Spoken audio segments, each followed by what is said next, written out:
everyone, and welcome back to Pens with M's.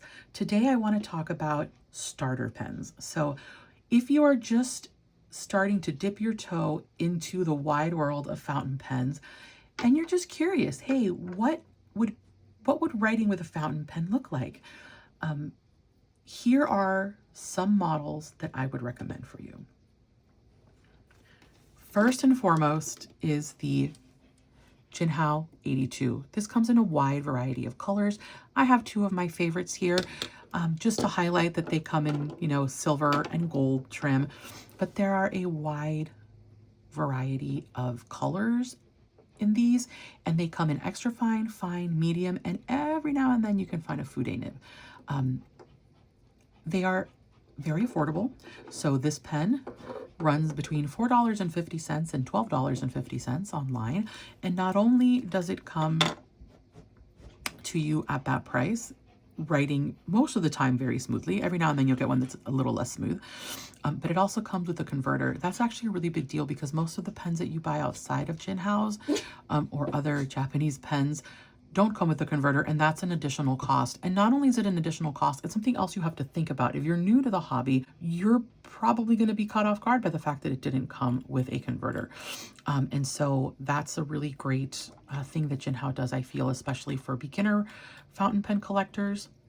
And so for that reason, this is my #1 recommendation for a starter pen. So if you click away from this video now and don't take anything else from it, other than this is the fountain pen that I recommend that you start with, go for it. Go down to the description below, click on one of the Jinhao links, and it'll take you to AliExpress where you can find any color that you could ever want. Okay, now let's say that the Jinhao wasn't for you. Let's say that you want something a little more traditional, or maybe that you can buy at Jet Pens or Atlas Stationers, or that you can go into your local stationery shop and buy. That's where these pens come in. These are excellent, very high quality pens. At the bottom of the price point, you have the Pilot Kakunos. This is a family one.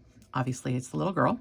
And these ones are very cute because they have nibs that have characters on them. So this one has a little bow tie on it because it's the daughter. And I love that about it. And it's got a smiley face. This one is a slightly more sophisticated. I think it's called the Midori model. And this one just says M on it because it's a medium. It's a medium nib, but it still has a smiley face. These are adorable, and they are, believe it or not, starter pens meant for children. So these are Japanese fountain pens that are designed with children using them in mind. And that means they're rugged. That means they're going to hold up to quite a bit of abuse. I have dropped these and it hasn't been a problem at all. I wouldn't recommend you chuck them across the room, of course, but they are still a little bit more rugged. I think they're adorable. You can put a Kakuno clip on it and it'll be able to clip onto your bag if that's something you're looking for. At the time of filming, these are running between $15 and $25 depending upon where you get them and the sales that you find. And these are running between $25 and $32 again, depending on the sale. Now, this one is totally clear so I can show you. This one does not come with a converter. Usually it comes with a cartridge, but it's going to be black or blue. If you want to be able to use your own inks, you're going to need a cartridge. Going to be black or blue. If you want to be able to use your own inks, you're going to need a cartridge, and that cartridge is the Pilot cartridge. This is I think the 70, but I may be misspeaking here. I got this one. I think these ones are selling for $7 or $8 now on Jet Pens and some of the other places I've looked. If you happen to be in Japan, these are much cheaper there. She says, with a huge duh. I got this one for $10, both of them actually for $10, and the converter for $4. So in this case, I would say if you can get them for this price, then they probably are going to be better than this pen, right? However, something to bear in mind is these are Japanese nibbed, and that means that they are going to be at least one size smaller when it comes to the difference between extra fine, fine, and medium. So a fine in this is going to be an extra fine in a Jinhao, is going to be an extra fine in a TWSBI, is going to be an extra fine in a Lamy. Okay, so if you like writing with a standard American ballpoint pen, you're going to want to get the fine or the medium. I have the medium in this, and to me it writes like a fine. So if you can get the medium, that's kind of my recommendation with the Kakunos, either a fine or a medium. If you're writing in a Hobonichi, definitely go with a fine. That 3.7 millimeter grid is going to do better with a fine. All right, my next recommendation is a TWSBI, in particular a TWSBI Eco. There's the Eco T, same thing in my mind. When it comes to this recommendation, it's the same thing. This is a great beginner fountain pen. They start at I want to say $38, and they go up from there. This is a special edition. I believe it was, closer to 70. However, you can get them for under $50, which is, to me, that above $50 is no longer a starter pen in my mind. Not because I made that metric up, but because I've heard it places. And this is definitely in its silver clipped variety, well under that. This one also does not need a converter. This one is a piston fill. And what that means is that this little part right here will twist and pull ink up for you. So you don't have to worry about buying a converter. This pen is very, very good. If you are someone who likes to write a lot, you're going to want to buy bottles of ink as opposed to cartridges. That's part of what appeals to you from the hobby.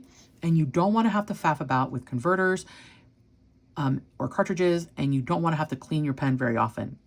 Now, the reason I say that is because I can't tell you how many times I've left a TWSBI inked for over a month, come back and it writes perfectly fine.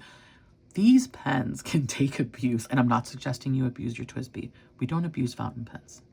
They deserve our respect and we love them, and I don't want to upset you, TWSBI. However, if you, for some reason, are a little more careless than you should be, the TWSBI is very laid back. She is the chill friend that we all need in a fountain pen. She handles inks that other fountain pens struggle with. I've never had a TWSBI clog, even with the driest Ferris wheel press shimmer inks. At worst, it's going to get a little tiny bit stuck, and then it'll start going again. They're very easy to clean. They come apart very, very easily, and they come back together very, very intuitively. You don't have to take them apart to clean them, though. You literally just run them underwater, suck up some water a couple of times with the converter, squeeze it back out, refill it, and you're ready to go. It's a very easy fountain pen to own. And if you are somebody who wants to be able to use bottled ink and not have to worry about refilling it a lot, this is the pen for you. They come in a wide variety of colors and trims, starting at a very reasonable price point. And the TWSBI was actually my first fountain pen, my first real fountain pen. So I highly, highly recommend them if you fall within those parameters. Could not be happier. I own 2 of them, and in the very near future can see myself owning 12, right? It's one of those things where they come in so many colors, and they can be inked and left alone for so long that it's almost like having a set of gel pens, but they're TWSBIs. And not that anyone needs to be that extravagant in their life, but if you're going to be, the TWSBI is a good one to do it with. So yeah, excellent starter pen, excellent pen overall, very good quality. They do run wider, right? So broader. The nib is going to be a Western style nib. That can be confusing to people because this is made in Asia. This is actually made in Taiwan. And people would think, oh, well, if it's made in Taiwan, it's going to have an Asian style nib, meaning a Japanese nib. No, absolutely not true. This is a Western style nib, and it's a fine is going to be a medium in, let's say, a Sailor or a Kakuno. And so you want to get this in a fine if you are coming from a Western ballpoint pen background. If you're writing in a Hobonichi, an extra fine is honestly my recommendation. But again, you're not going to go wrong with any of them. They are juicy nibs though, and I would err on the side of fine to extra fine if this is your first fountain pen. All right, my next recommendation is a Lamy. This is a Lamy AL. This is the Harry Potter Ravenclaw version. However, the starter ones that I would recommend are the Lamy Safari. They look almost exactly like this, except they're plastic. Okay, that's the only difference. This is aluminum. The writing experience is almost exactly the same. These ones come in a wide range of nibs, all the way from extra fine to stub. And actually the TWSBI does too. Again, these ones are going to be a Western nib. Lamy is a Western company. And so you're going to want to get a fine if you're trying to mimic the feel of a ballpoint pen, or the experience of a ballpoint pen from a line size perspective. I got an extra fine and it worked really, really well in my Hobonichi, and it's been great. I will say it's a little scratchy, and I've had several extra fines now, and I can tell you the Lamy extra fines are a little bit on the scratchy side, which is great if you are looking for the kind of feedback that you would get from a pencil. So know that. The extra fine in a Lamy is going to give you pencil style feedback, which is great. My boyfriend loves this pen because it has this grip, and because he's got very dry hands, and he works with his hands. He's just one of those guys who, like, he'll fix anything, right? He's never seen a electronic or mechanical device that he doesn't want to take apart and fix, and there's nothing that he can't fix, apparently. He's working on moisturizing his hands so that they don't crack anymore, but he's what you would call a rugged man. And he has a problem with some of the pens, right? Where, like the TWSBI, for example, come on, baby. See how that's really smooth? It starts to slip around in his hands because his hands are so dry, bless him. So if you have that problem, then this is great. I will say that the grip for me doesn't work as well. It's not where I need it to be to hold the nib at the angle that I want, and that can be a problem. You cannot move this. It is where it is. Now, I can still write lovely with it. I still love it. I actually thought I lost this pen, and because it was a gift from my boyfriend, and because it was a gift from my boyfriend, I went ahead and bought another one, and considered it the same thing, and then found the one that he bought me. So now I have two of them, and I will write with both of them because I have different inks in them and I love them. Do I recommend getting two Lamys exactly the same? No, but I have them and I use them both. So it doesn't keep me from using either of them. It is an amazing starter pen, again, because it is affordable. I think it's in that like $30 range, give or take $5. And it comes in a wide range of colors, and they're very, very easy to find. So I think every single fountain pen store I've gone to has had a Lamy. It, hands down. Not all of them have TWSBIs, not all of them have Kakunos, but every single one has had a Lamy. And I don't know why that is, but they are just very, very well represented in physical stores. And then, of course, you can buy them online. You can buy these on Amazon, and they're easy to get, of high quality, from Amazon as well. So great starter pen for that reason. You do need a converter if you're going to use them. The converter is an additional $7, at least at the time that I bought it. And for me, because I like to use inks, it's worth it. Or you can use a Lamy converter. Now, a Lamy cartridge. Now, this is not a standard cartridge, so you will have to get it. Same with the Pilot, the Pilot Kakuno. And if you're going to use a cartridge, you need to have a Pilot cartridge. It doesn't take a standard one that I'm aware of. So just bear that in mind. But great pen, great starter pen, and very high quality. The other bonus of this one is that, let's say that you buy the fine nib and you find, you know, I don't really like a fine nib. You can replace just the nib. So the nib comes in and out very easily, very easy to replace. I did that. Both of mine were in an extra fine. I went ahead and swapped it out for a broad. Love it. We now come to the bonus round, where I'm going to talk about certain pens that might be good for you as a beginner if you want to try or are drawn to a slightly different type of pen than the ones I've shown you. If you like a cigar style pen, okay, then these are the pens I recommend for you. This is a Jinhao X50. You can also get the 750, very similar, slightly different bodies, but really, really beautiful pen. It's the closest to an Esterbrook that I have found that is not $200 or $150. It is a metal pen, so very heavy. I wouldn't post it because it tends to come off. However, writes beautifully unposted. And for a very long time before I got my Sailor, this was actually my favorite pen, and I wrote with it. It was my daily journaler. You can get it in an extra fine, and a medium. You can sometimes find these in a Fude nib, but it's still touch and go. They come in a variety of colors, not as wide a variety as does the Jinhao 82, but it's a very nice pen, and it writes beautifully. I have put Ferris wheel press shimmers in this. I consistently keep a Ferris wheel press shimmer in this, and it writes up no problem. It starts up constantly, even after weeks of not being written with. That click that you heard is why. That keeps it nice and moist in there so that it doesn't dry up. If you have repetitive stress injury in your hands, this is the pen for you. This is the Jinhao X159. it's important that you make sure that it has the X in front of it. The X means that it is made of plastic. If you get just the 159, it's going to be this pen, which is beautiful, nice and solid, made of metal, but this one is heavy, not good for repetitive stress injury. This one is plastic, very light, very good for repetitive stress injury. I say this because I myself have repetitive stress injury. And when it gets bad, I like this. It's very easy to post. It has an enormous, and I mean just enormous cartridge. Look at the size of that thing. That is a honkin' cartridge. That holds so much ink. I very rarely have to refill this one. You can get it in an extra fine, a fine, and a medium. It's a beautiful pen. The fine in this one, because it is such a large nib, is going to be a lot, not a lot. It's going to be noticeably broader than in the 82, right? This is a large, large nib. This one is a tiny, tiny nib. And so even though when you put them next to each other, it's almost laughable, right? Look at the size of this. It's like, Mommy, do I have to go to school today? Yes, we go to school no matter what. So it's kind of the mommy and anyway. Oh my God, this is I don't know how I have anybody watching these videos.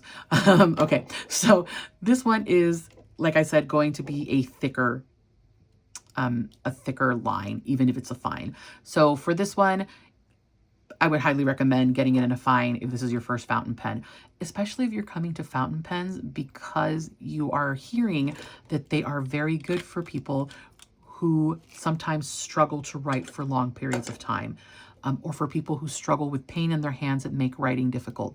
This is very good for that. And the fine is going to be broad enough that you can write a nice, smooth sentence, but not so broad that it kind of gets away from you. So I highly recommend this one. My RSI is really, really bad. This is the pen that I reach for. And it's very rare that my RSI is that bad, but when it is, this is the pen I go for.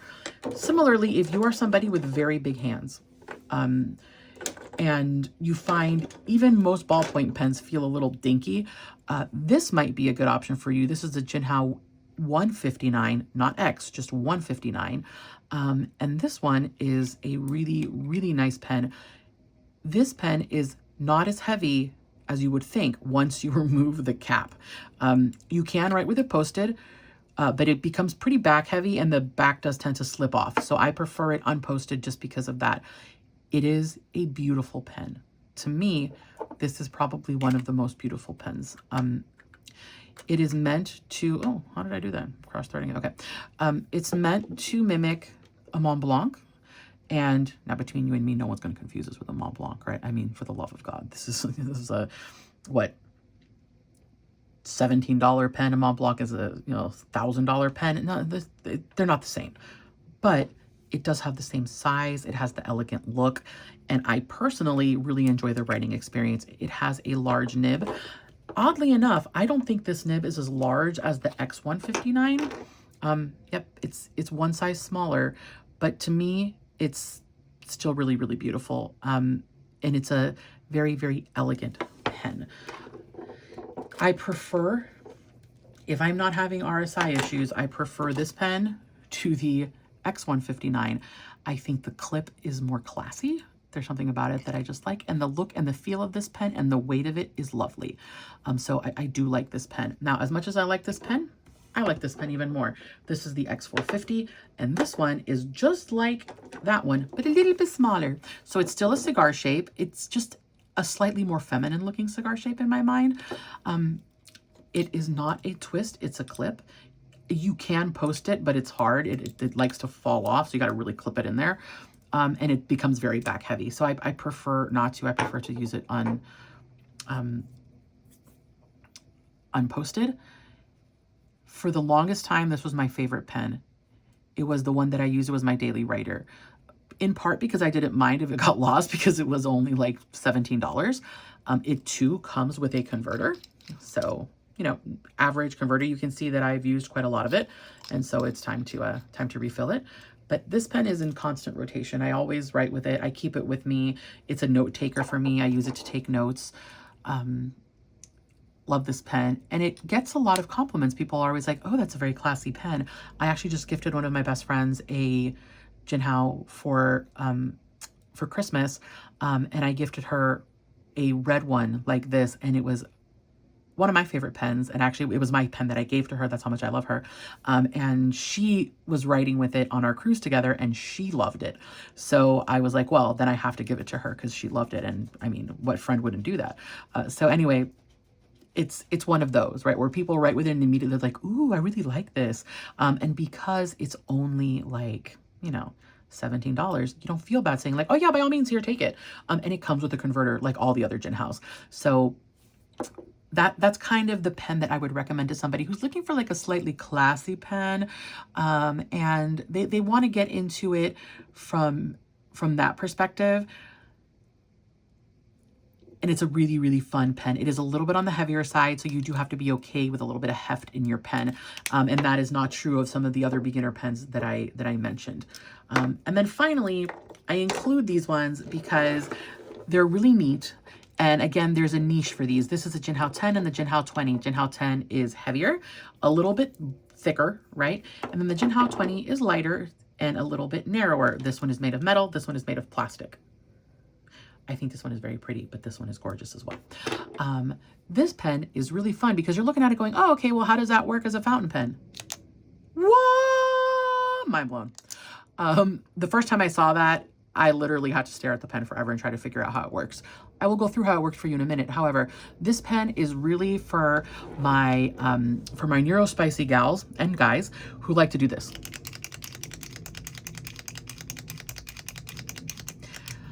I see you. I know no one wants to sit next to you in a class or in a meeting. I feel you. And it sucks because I've been there myself.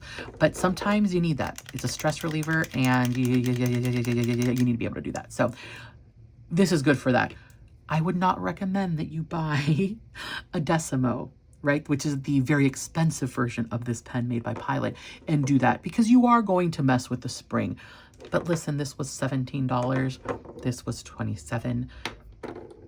You know, if the spring for some reason gets messed up, the world is not going to end, and you enjoyed using your pen, which is what matters. The way that this pen works is one of the drawbacks of it. It's not that it's capless. There is a cap. It's a little lever, and maybe it's easier to see here. It's a little piece right in here that flips. I don't know if you can see it. I don't know if it's showing it. It flips when the pen nib comes out. That's how it works. Now, in the Jinhaos, this will sometimes not come down fully, or it won't cover the pen, even if it's down fully. Not gonna lie, I've heard the same thing is true of Decimos. It just kind of is what it is, but it's such a cool pen that I had to include it. The other negative is that it has a very, very small converter, so you will be refilling it a lot. But I don't know, personally, I think it's worth it because it just looks so cool. So if you're getting into it because you want a, you know, clicky pen replacement, if that's something that matters to you, these could be a good starter pen for you. Again, very, very niche to say this is a starter pen, but you know, it could be. So there you have it.